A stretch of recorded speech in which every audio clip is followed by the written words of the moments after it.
Good evening, everyone. Welcome and thank you for joining this webinar in the series Alternatives to Sending Money Back Home, Saving and Living in Asia. We will get started in just a moment. I'm busy putting or letting everyone in through the waiting room, so if you can bear with us for a moment, we'll get started in just a few moments.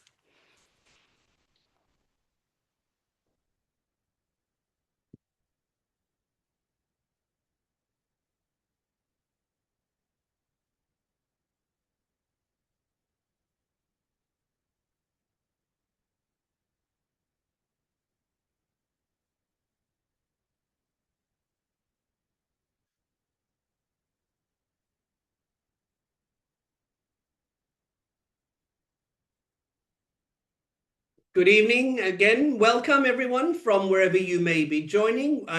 We'll start in just a moment. Just quickly letting everyone in from the waiting room.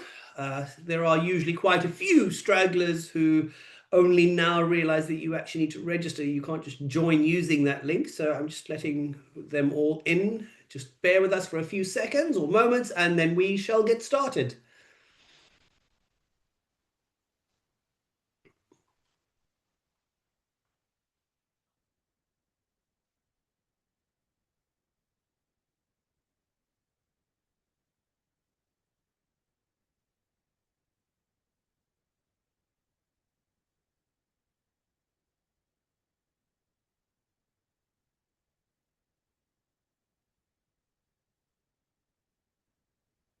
Few more people just coming in from the waiting room. We will start in just a few seconds. Let's just give everyone a minute or two to settle in.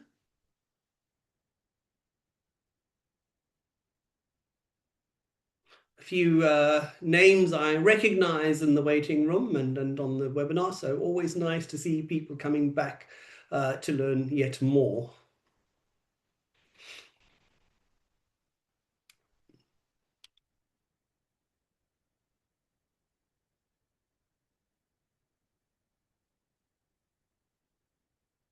Okay, good evening, everyone. Welcome to this webinar on living and saving in Asia, alternatives to sending money back home. Thank you and welcome to everyone joining us this evening. This webinar in the series on living and saving in Asia will focus primarily on comparing costs. We are going to get started now. A disclaimer, though, that the content within this webinar is obviously informational purpose. It does not constitute any such material for legal, tax, investment, or financial advice. It is very important that when looking for advice, that you actually reach out to a professional such as myself and get that advice, because generic advice or general advice can be extremely dangerous, as everyone's circumstances differ, and what may be good advice for one person will certainly not necessarily be good advice for the next. So please do reach out when it comes to getting advice.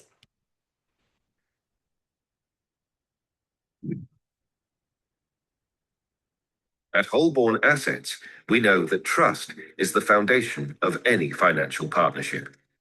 For over 25 years, we have been more than a financial services company. We have been a trusted partner to over 20,000 clients with 26 offices across 18 countries. Our dedication to our clients has earned us a 5-star rating on Trustpilot with over 2,000 glowing reviews. As a fully regulated, multi-award winning company, we are trusted with managing over $2 billion in assets. Our team of fully qualified advisors is committed to providing you with personalized, market-leading financial solutions. Choose Holborn Assets, your trusted partner in wealth management and financial advice. Visit our website or call us today to start your journey towards financial success.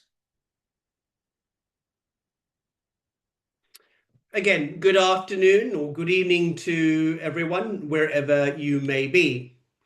Now, the aim of the series of this webinars, Living and Saving in Asia, Alternatives to Sending Money Back Home, is to ask that age-old question when it comes to expats, and that is, when it comes to saving and investments, where do I set it up? Do I set something up back home?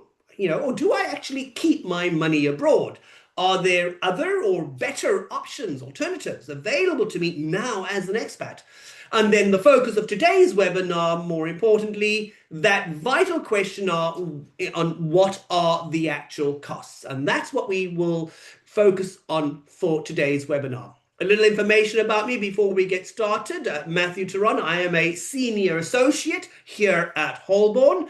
I focus on investments and financial solutions for the international market. I deal primarily within South Africa with high net worth and ultra high net worth individuals and family offices on that structuring and protecting of wealth outside of South Africa. But I also dedicate quite a large portion of my time when it comes to the education and helping of fellow expats outside of South Africa to understand the options available to them and getting the advice that's needed for them, particularly when it comes to that structuring and protecting money from unnecessary taxes, unnecessary risks, geopolitical risks, and institutional risks that may be associated with that. In terms of qualifications, as you can see, I am qualified as level 3 as well as level 4 in the UK. I have an advanced program in tax law, a national diploma in financial management, as well as 2 advanced level qualifications in investments, South African investments, as well as estate planning. We'll go into that a little more in a moment. Right, in terms of the company that I work for, Holborn was founded in the late 90s at the moment, so just over a quarter century old.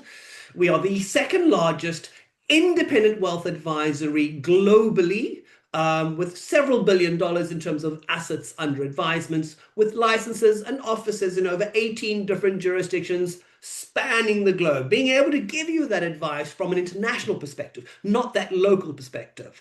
If we look in terms of locations and offices coming out at the very far bottom of the Far East in Australia, up into Hong Kong, Vietnam, Malaysia, coming across into Thailand, Saudi Arabia, Dubai, South Africa, into Europe, Portugal, Cyprus, Spain, and then all the way across into the US, managing, as I said earlier, several $1 billion.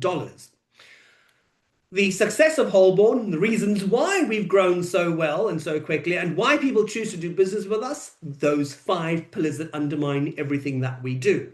That size, the fact that we are the second largest independent financial advisory globally, with several $1 billion in terms of assets under advisement. And what that means is that we have access to different solutions, products, and platforms from across the globe, which your average retail or even your large company back home does not have access to, often at preferential rates, which, it provides a great benefit to our clients. That independence, the fact that we are an independent advisory, and this is extremely important. It means that we're able to advise you as a client based purely on merit to your needs with great impartiality. So like I like to tell people, if this was 6 years ago and I was working at Sanlam, you and I, we both know it doesn't matter what conversation we have today, I'm going to give you a Sanlam product. Likewise, if I was sitting here with my Alan Gray or Investec badge on, what are the chances that suddenly the best product is from them? Another reason is that service, the fact that we tend to win all the service awards internationally. Why? Because we put our clients center in front of us as the focus. We make sure that our clients are always being kept up to date in terms of changes in legislation, any new funds or products within the financial world. And this is just one of the reasons why at the end of last year, we won 6 international investment awards, like the Oscars of our industry. That 4th pillar being education, the fact that all our wealth managers, such as myself and advisors, are required to be internationally qualified. I myself, as mentioned earlier, through the Chartered Institute for Securities and Investments in the UK, which is the industry leader when it comes to doing financial education. So I myself, personally, I have a national diploma in financial management. I have 2 tertiary qualifications, specifically in tax and tax law. I have my RE5, which is the regulatory exam required to give advice inside South Africa. I also have an advanced level specialized qualification in financial planning as well as estate planning and South African investments. And I've also passed, as mentioned earlier, both my level 3 and level 4 chartered exams in the UK. In terms of safety, we only set up our client structures and solutions in jurisdictions where we know the governments can back the investments, where there's some kind of guarantee on your capital, some kind of government-backed investor protection or reinsurance scheme. So we take that client safety, that security of their money very seriously. Right, so let's get started then in terms of today and why we are here. So that question, where do I set up my investments? Do I do it back home or do I do it abroad? Very quickly, in terms of what we've covered on some of our past webinars, and you're welcome to have a look at those or join for future ones. I've covered things in the past such as your 3 deadly shins, the 3 things that while you're working really hard to make your money grow and to grow your wealth, these 3 things are working equally hard in the background to make it worth less. And that is your taxation, inflation, and currency depreciation. We've looked at things in the past such as geopolitical stability and gut feel, and how does one measure that and decide for yourself how much should be abroad, how much should be at home. We looked at investment restrictions such as Regulation 28 and CISCA, Section 65. We've also looked in terms of South Africa as the global economy, comparing sizes of scale and does size matter. We've looked at accessibility and portability. And then more importantly, for today, what we will focus on is that cost. Now, if we're going to understand cost, let's look at what is the definition of cost. Merriam-Webster defines cost as the amount or equivalent paid or charged for something. The outlay of expenditure, that you've made in order to achieve an object, or the loss or penalty incurred, especially in gaining something. So having that as the definition, let's look at what are the costs that you may come across quite often when you are looking at comparing or wanting to set up savings or investments. Now, there are a myriad of costs out there. There are administration fees, there are policy fees, contract fees, advice fees, that's the fee you pay your financial advisor for the actual advice. There are fund manager fees, upfront commissions, ongoing commissions, underlying charges. There are performance fees, entry fees and exit fees for some investment funds. There are trading fees, dealing fees, platform fees. So often there may be penalties involved or cancellation fees. So there are a myriad of different fees, and understanding which fees are applicable can be often quite daunting. Often having access to what those fees are may be difficult if they're not accurately or very easily disclosed in a way that's easy for the average person to be able to understand. So let's look at the basics then. Now, as a South African living outside of South Africa, if you're going to look at setting up savings or investments, something that you will often come across to summarize many of these fees is, and you may have heard of this, is EAC. And EAC is that effective annual cost. So what is EAC and how does it work? Now, the definition for EAC is that it is a standardized disclosure methodology that can be used by you, the consumer, and me as an advisor to compare the charges on most, not all, but most retail investment products and their impact on your investment returns across various different legal wrappers. Legal wrappers are just the sort of thing that they put the investments in, what holds your investment. So that you, the consumer, are placed in a position to make that better informed decision around your retail savings and investments products. So essentially, EAC is that measure of the effect of the charges depicted in a percentage that you, the investor, will likely incur in purchasing or holding that financial product. It does not, and this is very important, it does not attempt to measure the features of that product. So it's not going to measure the pros or the cons. It's not going to measure the benefits and ancillary benefits and other things that it may do for you. It's purely looking at the actual costs and how those costs reduce the growth of your investment. So effectively, how much of your investment growth is actually used to cover the charges that you have in your investment. And for those who don't understand, this standard applies to all ASISA members, including asset managers, linked investment platforms, life companies, your banking companies, anyone in the investment sphere. ASISA is the Association for Savings and Investments inside South Africa. An example that you will often come across when looking at an investment quotation back home is you'll get an EAC table. And the one I've used now, which is going to be most applicable for many of you that are out there at the moment, is looking at the effective annual cost when it comes to recurring investments. Recurring simply means it's not some big lump sum that you're putting down, but it's often that monthly or quarterly or annual, saving on a regular basis. And it's divided into 4 different groups. You will get your investment management, and the investment management is often how much it costs to actually manage the actual investment itself, the funds, the growth. And that is often your total expense ratio plus your transaction costs and often your reduction in yield, RI1. I'll go into that in more detail in a moment. So that's how much does it cost for all those underlying funds, all those things that you have underneath. You may have an investment or savings product with company A, but that money that company A has for you, they will often invest into other things. So what does it cost for all of those other things in a very simplified manner?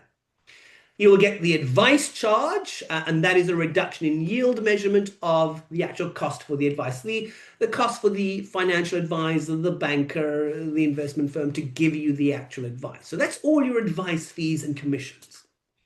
You will then get the admin fee or administration fee, which is also a reduction in yield measure of those admin costs, the charges that they feel. So all those little administrative costs, whatever they may be. And then other are simply the costs and fees that don't fit into the top 3. And they can follow either a simplified formula for arranging those costs or presenting those costs, or they can also use that reduction in yield methodology, which I will go into in a moment in more detail. And those will be all other fees, bonuses, penalties, or anything else that may affect it. So that is often what you will see. And how one reads this table is simply put that in year 1, if you have an investment, and as an example, what I've done is I've used an investment saving $500 a month for 15 years, just to be able to make a quotation to get the EAC on that. And what I've done is I've gone to a lot of local companies, gotten the exact same quotation through them, and then gone to some international companies and gotten the quotation from them so that we can compare. So using this sample, over a 1-year period, for example, if the EAC or effective annual cost is 2.9%, then what that means is any growth you get in that year 1, if you cancelled your investment in year 1, it would eat up basically 2.9% of your growth. If you cancel it in 3 years' time, well, it would still eat up 2.9% of any of the growth that you got over that 3 years. If you cancel it in 5 years, it would eat up 2.8% of whatever growth you get over that 5 years. And if you kept it for the full term, it would eat up 2.4%. Also, it would reduce the effective annual cost. It would reduce your growth by 2.4% of the value on your investment. So now, given that, let's look at that funny word that keeps being mentioned, and that's RIY, reduction in yield. South Africa will use your EAC, effective annual cost. Many of you international companies, though, will look and use this reduction in yield as a way to disclose or summarize what are the full effect of the fees within an investment product. So what is reduction in yield and how does that work? Well, your reduction in yield, as defined by the South African Actuarial Journal, is again, a percentage-based reduction in annual return over the period of the saving. This is equivalent in overall the effect to the erosion of that value of your charges. So, for example, if you have a reduction in yield or RIY of 3.5%, it means that you will pay an average of 3.5% over the term of the investment in terms of that growth. So effectively, it's similar to EAC, it's just a different way of wording it, in that effectively, how much must your investment grow to cover the charges versus the previous, how much of your growth is reduced by the charges in terms of an actual annual cost. Now, when we compare the two of them, just to make it a little bit easier for everyone, because you may be getting a little confused. Now, let's say, for simplicity's sake, I have $100 and I want it to grow by 6%. What is the EAC? The EAC is, again, how much the charges impact your growth. Whereas reduction in yield is how much must your investment grow to cover the charges. So it's the same thing two ways round.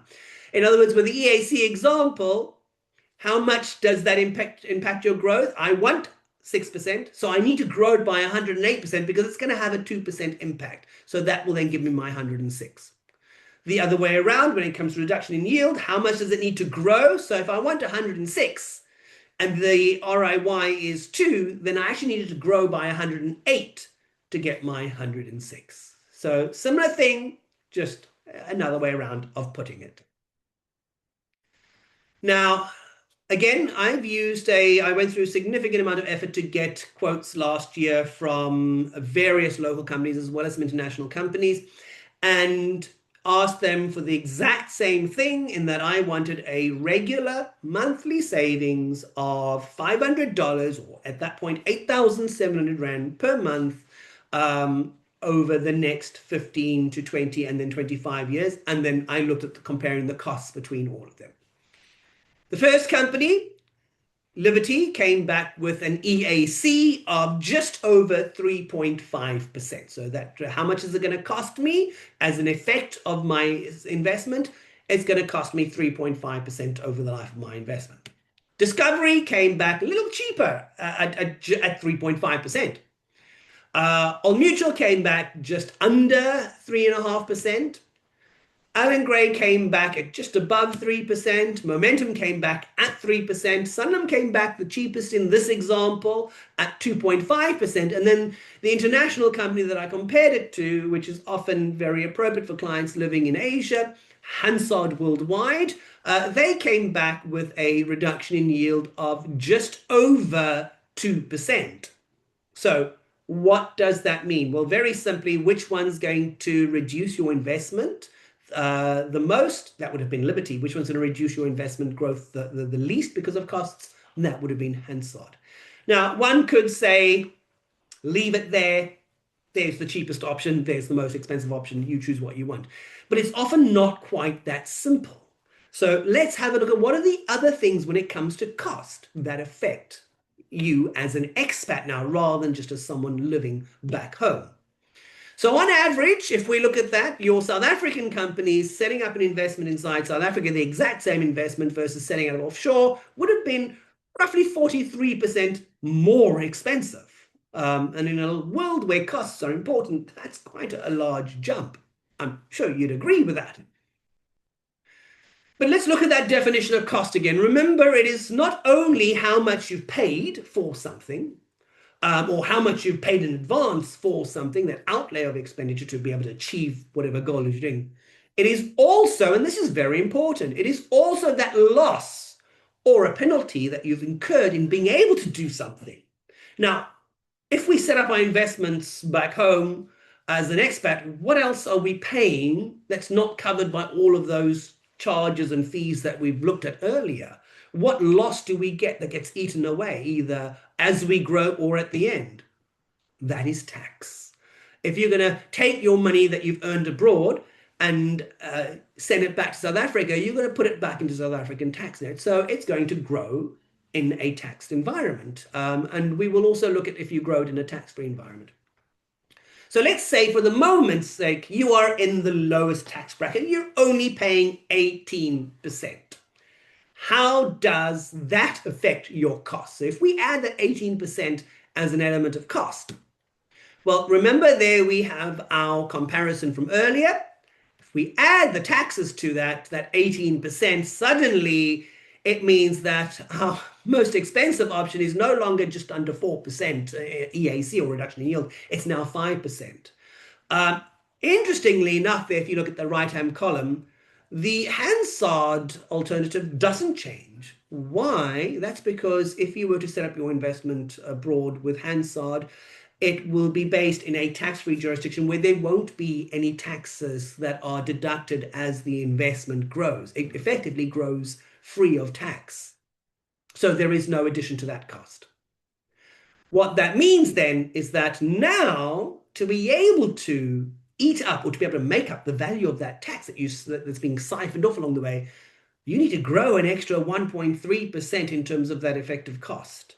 And now it means that you're no longer, by setting your investments up back home or setting your savings up back home, it's no longer just 43% more expensive. It's 105% more. It's double the cost. Unless you like paying fees, never met people who really enjoy paying fees, then why on earth would you do that? Let's look at another example, but this time, instead of being the lowest tax bracket, let's use 30% as that tax bracket. And one would ask, why 30%? Because you would be surprised how many people I come across living in Asia where their financial advisor back home has given them an endowment policy. Now, for those of you who don't know, an endowment policy is something that is, we call it a wrapper because it encases your investments, but it is something that is taxed not in your own personal name, but taxed according to the five funds approach within the investment fund for the life company. It's also taxed at a fixed rate of 30% when it comes to any income. Capital gains are taxed at a fixed rate of 12% and dividends at a fixed rate of 20%. Now, a quick recap from taxes for those of you who don't know. If you're earning money abroad and you're earning less than 1.25% or 1.25 million, sorry, the money you're earning is exempt from tax. You don't have to pay tax on that again back home. It is tax-free. There's an exemption you can apply for. So why would you take money that is exempt from tax, where you don't have to pay tax on it, send it back to South Africa and put it into something where it's now taxed at a fixed rate of 30%? That makes no sense to me, but you'd be surprised how many clients I come across where a local South African financial advisor has given them I call them the golden trio, a tax-free savings account, an RA, and an endowment policy. So let's look then, if you're one of those that's got an endowment policy, what are the consequences then? Well, remember that first comparison in terms of all those companies where we took it before any taxes were considered. Now, if you add 30% tax, it's a massive difference. I mean, you are looking at needing to grow, or it increases that EAC, that reduction yield, by an extra 2.6%. Now, that might not sound a lot, but you'll see later when it comes to the numbers, it makes a massive difference. Essentially, when you're looking at fees and costs, it means that your South African options are, on average, 164% more expensive than just setting up the same thing abroad. I don't know about you, but that is quite a significant difference. So what do we do if we want to not have those taxes? How do we then get the tax-free version? And we can do that at home. It's not impossible. You can save free of taxes back home. Now, just a reminder in terms of what tax rates are. In South Africa, we are known as a high tax jurisdiction. Income is taxed at up to 45%. Equity, so dividends, is taxed at up to, it's taxed at a fixed rate of 20% in terms of a dividends withholding tax. And capital gain is taxed at up to 18%. Remember, though, your endowment, if you have an endowment policy back home, that's taxed at a fixed rate of 30%. It doesn't matter if you're in that lowest 18% tax bracket. It doesn't matter if you're not earning any income and the income that you have abroad is exempt or free of tax from back home and you're claiming that. It makes no difference. If you have an endowment, it is taxed at a fixed rate of 30%.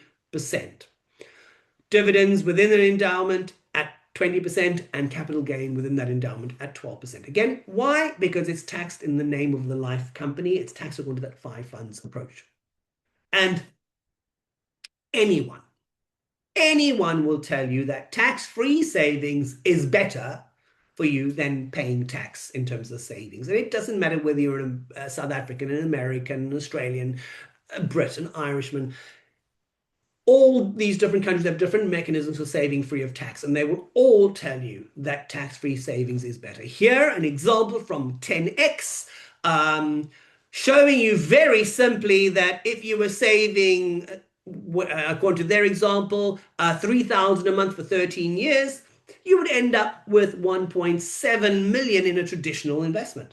Whereas in a tax-free savings one, you'd end up with 2.2 million, significantly more. Discovery will tell you the same thing. In fact, Discovery will look at that. If you're not using a tax-free savings account yet, why? You need one. You need one now. They do grow better. No one is going to argue the fact that tax-free savings grow better than regular tax investments. Sanlam will tell you the same. Old Mutual will tell you the same. Even ABSA. Here, though, and this is very important, that warning that tax-free savings may not be best for you in terms of the limits, because that limit up until last year was 36,000 a year. It's now been increased to 3,800 and I think it's 80 rand a month, so 46,000 for the year. And why? Because if you save a single cent more than that 46,000, that as it is from this year onwards, you will attract a 40% penalty payable to SARS. Now, if you're in Asia and the aim is to save as much money as you can and make your money grow as much as you can to get build up as much wealth and become as wealthy as you can so you can come back, set up a home, or retire early, or retire abroad, or be financially independent, you're not going to do that by only saving 3,800 bucks a month. You're going to want to save significantly more than that.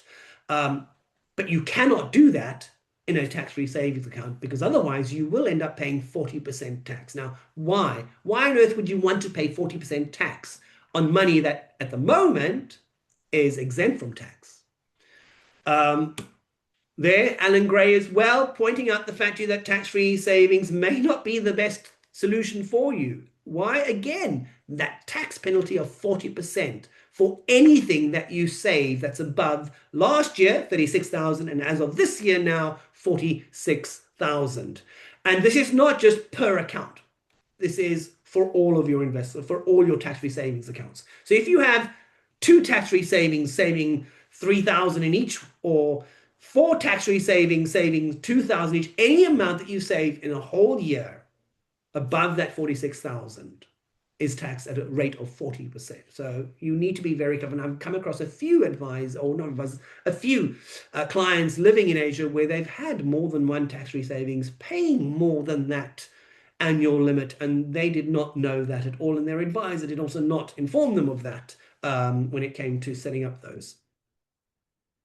So let's look at that before and after. So we know that tax-free savings grows better, but let's try and understand the mechanics of it and why and how. What difference does it actually make? So let's say you're saving that $500 again, and you're saving it, every month. At the end, you would end up with 900,000 rand. So that $500 is 8,700 rand in rand terms when I did this calculations last year. If you're paying 18% tax, or you're saving into an investment that's not a tax-free savings account, you will end up getting out 732,000. If you put it into an endowment, you'll end up getting out 600,000. That means that the consequence, or the how much money has been eaten up by tax, 209,000. At a 30% tax rate, that effect of that tax that eats away at you, what is the cost of that? How much does it reduce your investment by? 338,000. And very simply, just looking at that, you can see, well, you can understand now why tax-free savings is simply why many refer to as the best thing since sliced bread. So you end up with 22% less at an 18% tax bracket and 35% less money at the end of the day in an endowment or at a 30% tax bracket. Now, what many people forget to realize, or forget to sort of, understand, is that what goes down needs to come up even more. Not like that, what comes down must go up, or what goes up must come down. No, what goes down needs to come up even more just to get back to where you are. So as an example of that, to sort of demonstrate that, let's say you have 100 rand and it drops by 10%. Let's say you pay a 10% tax. And now you've got 90 bucks growth. So you had an investment, it grew by 100, you paid 10% tax, it's down to 90. To get back to where you were before tax, you can't grow by another 10%. So let's say you grow by another 10% the year later. Well, it means you're still only at 99, because if we look at that, you actually need to grow by more just to get back to where you were. Both the dark blue line and the light blue line, they both, you grew by $100, you dropped 10% down to $90. Your taxed investment grows again by another 10% the following year, but now you only have 99 Rand. Why? Because you actually need to grow by 11.1% to make back that 10% drop from the previous year. So when it comes to taxes and the erosion, that eating away every year in terms of the value of your growth, it costs more to get back to where you were before that shift. Another way of looking at it, let's say you have $100, and remember earlier we said that your investment at 80% would drop 23%. So let's say it drops that 23%. To get back to where you were, you drop that 18% taxes. To go back up to it, you need to actually grow by 22%, so just over 22% to get back up to where you were.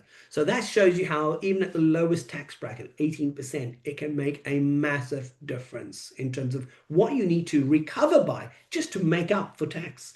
And hence why tax-free savings grows better than a taxed investment. To demonstrate this a little bit easier, let's say you have 100,000. And each year it grows by 10%. So you start off at 100, it grows by 10%, you have 110,000. But you have to pay tax. So, and let's say you're doing a dividend, you're investing in equities and you're earning dividends every year. You pay 20% dividends withholding tax, you're down to 108,000. You grow again by another 10% up to 118,000. But then your money drops down with dividends tax down to 116. You grow again to 128, but then it drops down to 25. Again to 135, but the effective tax means you only have 136. If you'd had a tax-free way of saving this money and not paying dividends tax, well, you can see you would end up with significantly more at the end of the day. Your 100,000 grows to 110. No tax comes off, it grows to 110. No tax comes off, it grows to 121. No tax comes off, 133. No tax, 146. So significantly better growth. So in year one, you paid 10%. You paid 2,000 in terms of dividends tax.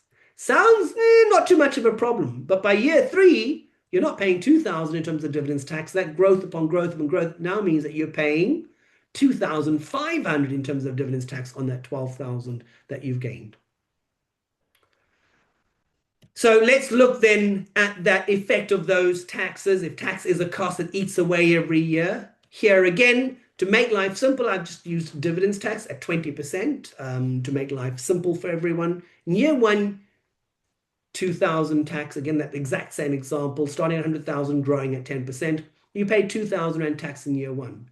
By the time you've had it for 10 years, that tax is not 2,000 that you're paying in dividends withholding tax. It's now 3,998. That's a 99.9% more tax in year 10 than you paid in year one. So it's something that compounds as well. It gets bigger and bigger as your investment actually grows. So that gap between your tax-free and your taxed way of being able to save and invest makes a massive difference, with a gap that just gets bigger and bigger and bigger. Also why tax-free savings are not short-term investments. They benefit you more in that more medium to longer term. So earlier we looked at how much that effect was of tax in terms of your money that's growing. So remember, if you were able to save your money in a tax-free environment with no taxes, you'd have gotten 942,000 out. If you saved, if you paid 18% tax along the way, it would be 700. If you had an endowment and you invested in income, you'd have 600,000 out. That 209,000 or 338 difference. To be able to grow, what do we need to be able to make our investment grow to make up for those taxes that we paid just to get back to the original? Well, we would need to grow, again, that 28% difference or 56% more. So just to reiterate, your money dropped. We had 23% less money just because we were paying 80% tax, but you have to actually make your money grow. So in terms of investment returns, you need to grow by 28% more just to make up those taxes at an 80% tax bracket. if you've got a 30% tax bracket, you need to grow your money by 56% more than if it was just in tax-free savings. So it makes a massive difference at the end of the day, being able to save tax or tax-free. Now, that big question then, sorry, yes. So now that's the tax side of it covered. In South Africa, just very quickly before I come into the next part, which is the fund fees and product fees. Remember, the only way to be able to save free of tax in South Africa is through a tax-free savings account. And there, the maximum you can save is 46,000 a year, or you end up with that tax penalty of 40%. The alternative is that you save through some kind of retirement fund or pension, or an RA. The difference there is, though, yes, it will grow free of tax, but, and this is what a lot of people, I got asked this the other day on a call, the difference is that this must be taxed as income on the way out. Now, if I can very quickly, let's say, can I hop back to that previous slide that I had on about the tax jurisdictions? Let me go quickly.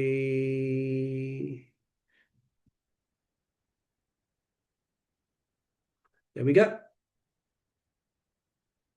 No, I can't. Okay. If you remember, South Africa is a high tax jurisdiction. Why? Because our income tax is up to 45%, dividends at 20%, and your capital gain is up to 18%. Now, that we are a high tax jurisdiction. You're not going to be able to get away from taxes. So either tax-free savings account where you can save free of tax, but don't go over that threshold of 46,000 a year, or you will pay 40% penalty. And as a South African living abroad, I'm assuming you probably want to be able to try and save more than that if you don't get anywhere. The alternative is that retirement annuity or pension. Now remember, income is the most expensive form of tax. And with a retirement annuity or a pension, that RA, you have to, at the end, it must be taxed as income. 2/3 of that investment has to be taken through an annuity, which is taxed as income. So yes, it'll grow free of tax, but you're taking that exempt tax money now, that tax-free money now, you're putting into something where it grows, but then when it comes out, it has to be taxed as income again. So you pay tax now in China, and you're going to pay tax on it again later on once it's grown. So that's not the best sort of solution. The alternative, well, if we look at companies like Hansard and some of the others, why not then just set up your investments abroad in a tax-free jurisdiction where you can take that tax-exempt money and continue to make it grow free of taxes, where it's not subject to income tax at the end when you finally start to take that out. And that's where my specialities lie, in helping to look for other alternatives where we can get that money to grow and to keep it free of tax as it grows. Right, so let's get back then to where we were. That next step in terms of when it comes to costs, we've dealt with tax. What about fees now? And when it comes to product fees, you'll find there's a lot of various ways of charging. You get that South African standard, that 3-in-1 often, that 3% upfront, but it's 1% for life. And often these fees are based on fund value. So you get fees based on fund value, the value of your investment over the life of your investment, which in the beginning, while the investment's small, might not be significant, but as it grows, so does that fee, because as the value of your investment grows, remember, it's not based on what you put in, it's based on the value of your investment. So if you've got 100,000, the fee is based on 100,000, and that 100,000 grows to 200,000, to 300,000, to 500,000. Well, now your fee is based on 2 or 3 or 500,000. So it becomes significantly more. Internationally, another method of charging fees is one that is based on a fixed period of time. Often these sorts of products will have initial periods, an actual set period where your product fee is based on that particular period. So let's have a look and investigate those two different charging structures. And again, let's use that exact same example where we're saving that $500 or $8,700. And here we're going to project it out over the next 25 years to have a look at what those sort of fees would equate to. Let's also then look at a more expensive fee from a fixed period based, and I'm going to use 4.5%. And if we look at a fee of 3.65%, so not a big difference, something like 0.85%, so minor difference. But let's see how that plays out when it comes to looking at what type of fees in terms of that pays. So if we take that 4.5% fee, and let's say it's only based on an initial period of 2 years, so a fixed period of 2 years, then it stays at whatever that first 2 years, the value of that investment as that one grows. Let's have a look at that. So in year one, you'd end up paying 2,500 in fees. By year two, 8,000. And then you'll see that it doesn't continue to grow. I'm not sure if you can see my mouse, but it doesn't continue to grow in an upward trajectory. It seems to then level off there. Why? Because your fee is only based on that first 2 years. So by the time you have, if you're saving 8,700, let me get my calculator very quickly. In year one, 8,700 times 12.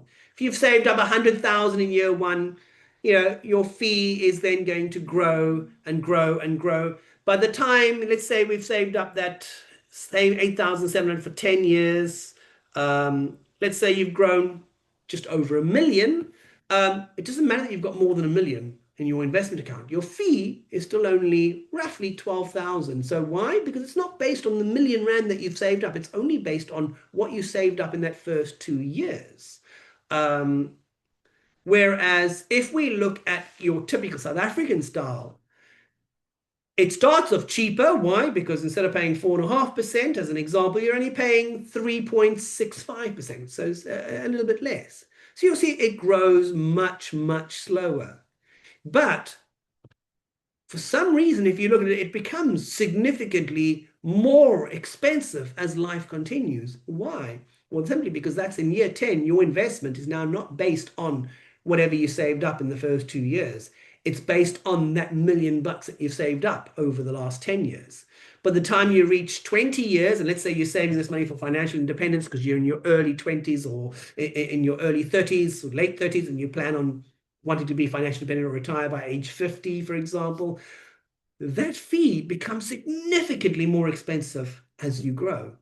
So then you really have to ask yourself, and this is where numbers become very misleading, which is cheaper, that 4.5% or 3.65%? Remember, it's only a difference of 0.85%.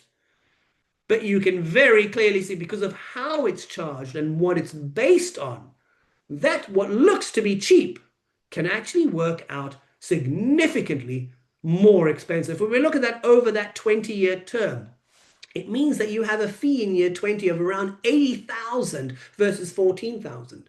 Over the next 25 years, 114,000 versus 15,000. So which one do you really think is going to give you more money in your pocket at the end of the day?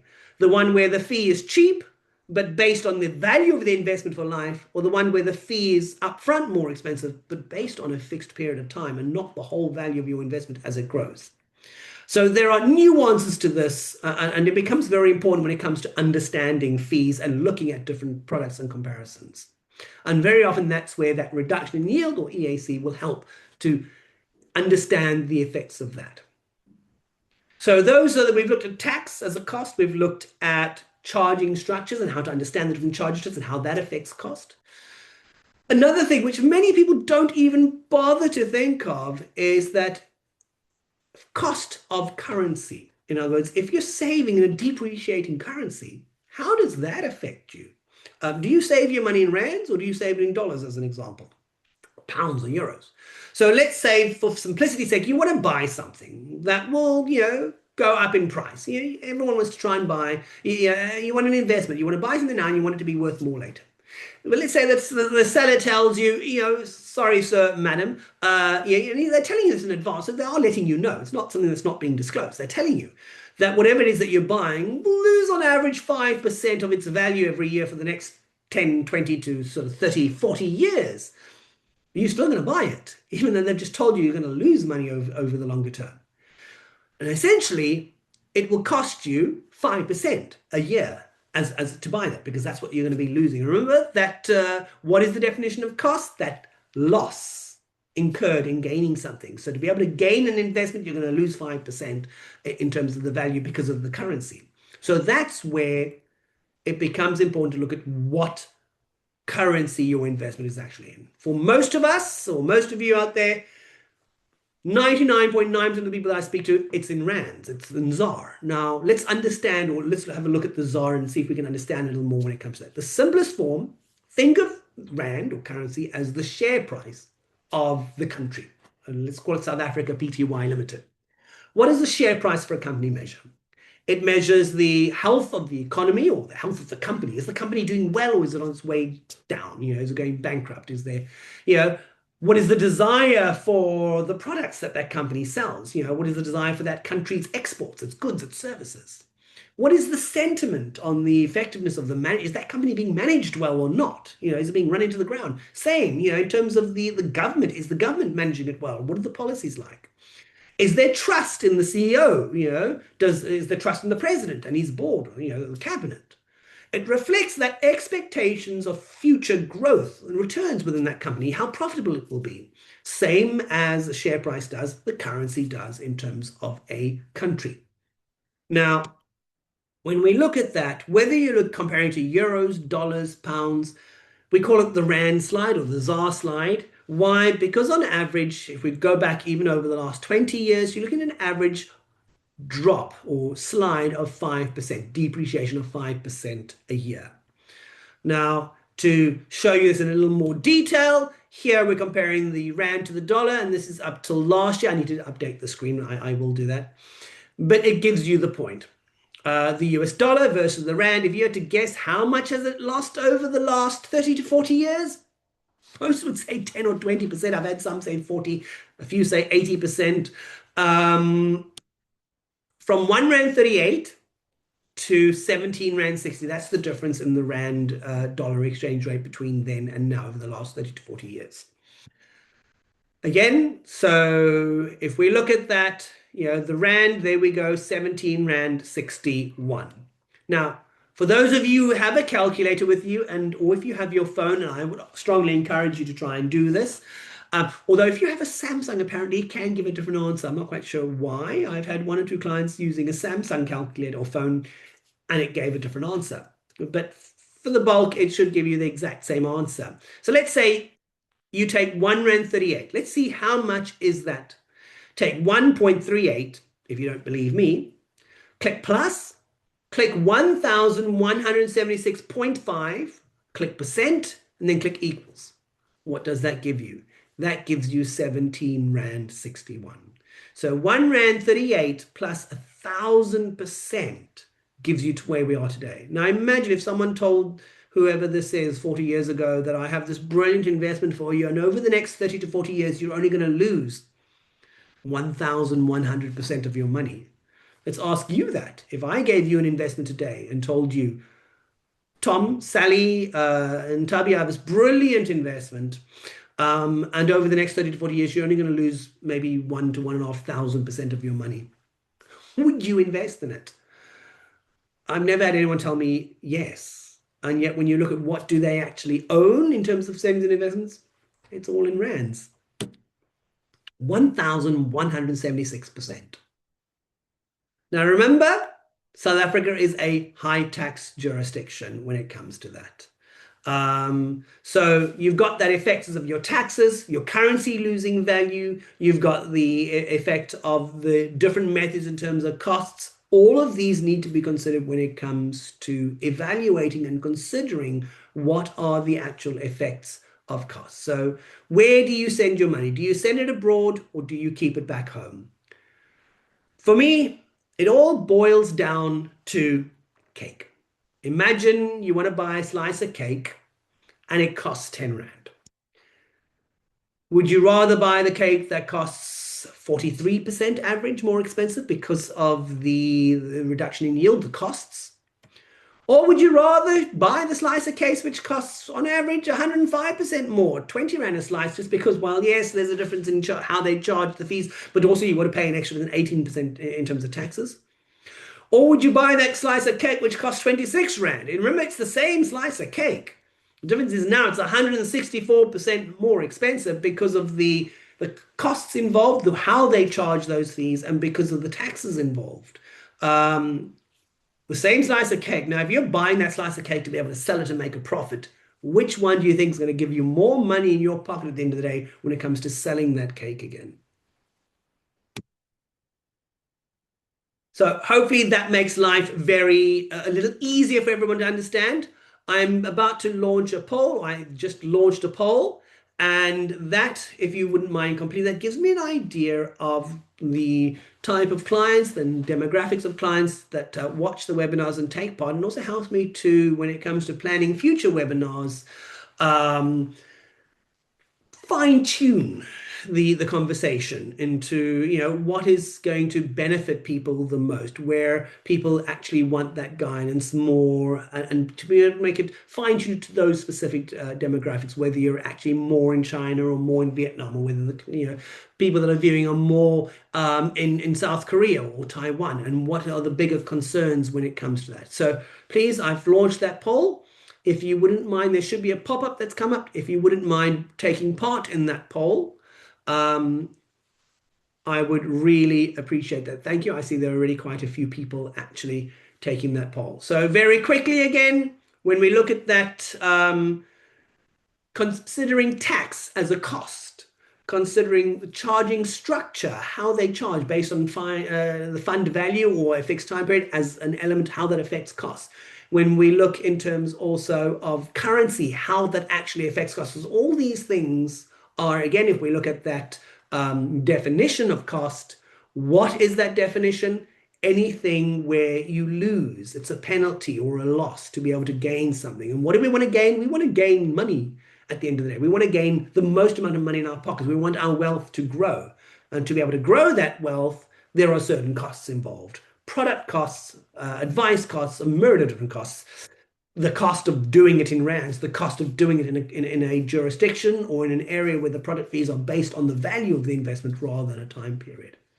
I see quite a few people have completed the poll already. Please do. It's very valuable in terms of me understanding where clients are coming from, what they're alone or they're there with partners, why they saved, what they're saving for. So it does help a lot, and obviously for me to fine tune it for clients in those specific regions. Then just to, as part of winding down, look at that, what is, for the benefit of everyone, what is expert advice and what is opinion? Because really, yeah, there is a more colorful expression, but I won't use that. I'll use this one, which is a little more webinar friendly. Opinions are like cell phones. Everyone has one. And you'd be surprised. I mean, yeah, yes, everyone has an opinion. You'd be the amount of clients I come across, some very wealthy clients, where they have tax consultants and they have a group of experts advising them, but they'll often refer to what a friend has told them instead, who has nothing to do with finance. Or anyway, opinions are like cell phones. Everyone has them. Now, what is the difference between an opinion and expert advice? Let's have a look at that. Expert advice is advice that's given by someone who has studied that subject thoroughly. They are skilled at that particular job. It's an expert with extensive knowledge or ability based on research, experience, or their occupation in that particular field of study. So it's like going to, if you have a heart problem, it's like going to a cardiologist for your heart, not going to the dentist or the nurse, or going to your podiatrist, a foot doctor, or going to your general practitioner because you want a heart transplant. It's an expert. That is his field. Or in the field, in the motor car industry, for example, I can tell you all about this. Say you have an Alfa Romeo. You don't, and you'll learn this if you own an Alfa Romeo, you don't go to any mechanic. You don't even go to the best German mechanic with the Mercedes or Audi or anything. You go to an Alfa Romeo mechanic. Why? Because they are significantly different and they have different expertise and things that need to happen. Otherwise, you're going to end up paying again. And it's the same with financial advice. When you want financial advice, go to someone who is an expert. And why is this important for you as an expat? Well, as a South African living abroad and earning income in a lower tax jurisdiction than South Africa, in a foreign currency with different options now available to you, you need to make sure that you're getting expert advice from someone who is internationally qualified, not someone who is only qualified inside South Africa. Someone with recognized international qualifications in finance, please, tax and investment. Not someone with an entry-level NQF5 qualification that meets only your minimum requirements. I was on an expat group not too long ago where they had a financial advisor who did a webinar and was giving advice, and the advice, if you were living in South Africa, would have been perfect, but it was horrifically wrong and inaccurate for someone who is an expat living abroad. Why? Because this financial advisor was from a big local South African company who his qualifications were actually in tourism. And then he did a online course, a 6-month online course in short-term insurance, and now is advising people on their life savings and retirement. A scary thought, but you need to do some background, please. If you're getting advice from them, check their qualifications. Do they actually have recognized international qualifications? Are they in finance and tax and investment, or are they in tourism or something else? I mean, the last thing you want to do if you've got that heart problem is go to your mechanic who did a 6-month course in medicine, or going to your dentist, even though he's well qualified, who then also did a 6-month course in medicine. You probably want to go to someone who has that doctorate in medicine, who has a specialization in surgery, and is a cardiologist. Anyhow, someone who understands that international perspective, not South African centric, who's never lived abroad, doesn't understand investments abroad, has never actually dealt with expats living abroad. Someone who's well experienced, that first-hand level of experience of life, of financial challenges as an expat, banking, options, taxes. Someone who's highly skilled with a long track record, solid reviews, able to navigate those nuances. Someone who, again, is a specialist in their field. That is what they do on a regular basis. You can see from, like myself, the webinars that I often do to help educate South Africans living abroad. Not just a generalist, not your local South African financial advisor who does investments, yes, mainly for 99% South Africans, but also does funeral covers and life insurance and disability insurance and home and vehicle insurance. And now he's suddenly an expert on you, helping you set up your finances abroad as an expat and understanding all the taxes involved. Another thing that's very important to consider when you're looking for that financial advice is that person that you're speaking to an independent advisor, or is he a tied financial advisor? Many people don't understand and realize the differences, but there is a significant and massive difference. Essentially, it's the difference between giving you what I have versus giving you what you actually need or want. It's like going to, I like vehicle analogies. It's like you want to go camping and you need a car that can go off-road because there's going to be a few rivers and things, and it might rain, and also, but you want to go over rocks, so you need a car that can go off-road and can handle all the camping gear. So what do? You walk into the local Mazda shop, and like a tied advisor can only sell you what his company has. He can't sell you or talk to you about any other products that's not within his own company. So going to Mazda, they're not going to tell you, they'll probably tell you, Madam, Sir, the Mazda CX-60 or CX-5, it's a brilliant SUV crossover with nice ground clearance, and you can fit this much in the boot, and you can do that, and the seats can fold flat, and you can put your tent in here, and we can put your roof rack and put some things over there. They'll do a brilliant job at selling you on that. They're not going to tell you, look, for what you need to be able to do if you're going to be going through a river, you probably want a Land Cruiser or Discovery, Land Rover Discovery or Defender or something. They're not going to tell you to go somewhere else and buy that because that's what's going to suit you. They're going to sell you what they have.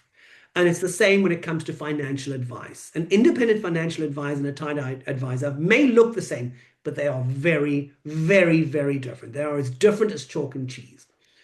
An independent financial advisor has no ties with any one financial product provider or fund. They are not influenced, or they are not told or restricted to any one particular product or service. They can offer you independent advice based on what you need from the whole range of different products from companies that are available out there, not restricted to just one company that they work for. Whereas that tied advisor can only advise on, well, I can say he's tied to that company, on what that company sells. They are employed or contracted to that specific financial company and can only give advice on that company. Does the difference matter? Yes, absolutely. Training standards, you'll find, even in terms of that, often differ between the two as well. All financial advisors, you'd hope, hold professional qualifications and work within a regulatory framework. But an independent financial advisor is more likely to have that wider, broader professional knowledge because he works with so many more companies from around the globe rather than just the one. So does it matter to you as the client? Unsurprisingly, that approach of a financial advisor, you expect to be given that advice, independently and for what's best for you. However, a retired advisor, often won't declare the fact that, look, I only work for company A. I can't give you any options or even think or consider options from any other company. So I'm only going to give you what's available to me and what's the best from what I can offer, not what's the best that's out there. Whereas an independent advisor should offer you that advice that comes from a broad perspective, taking all your providers into consideration, not just limited to one company. If we compare the two of those, it's the same as then comparing a tied advisor, someone who, for example, works for a bank. It means only receiving advice on products offered by that bank. Where if you go to an independent financial advisor, that's like visiting one of those comparison sites where you can get a comparison from all the different banks, not just that one bank. Thank you. I hope this was